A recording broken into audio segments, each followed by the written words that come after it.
Hello friends, नमस्ते प्रणाम। आप लोगों के बीच एक लाचारी गीत गाने जा रहे हैं, आप लोग उसे पूरा देखना। सब सखी मंगे वरदानवा, खड़ी गौरा के भवनवा। सब सखी मंगे वरदानवा, खड़ी गौरा के भवनवा।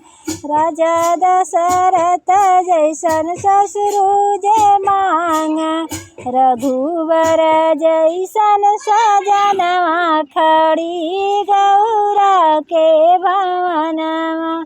सब सखी मांगे वरदानवा, खड़ी गौरा के भवनवा। लक्ष्मण भरत जैसन देवर मांग, लव कुश जैसन सजा, लव कुश जैसन ललनवा, खड़ी गौरा के भवनवा।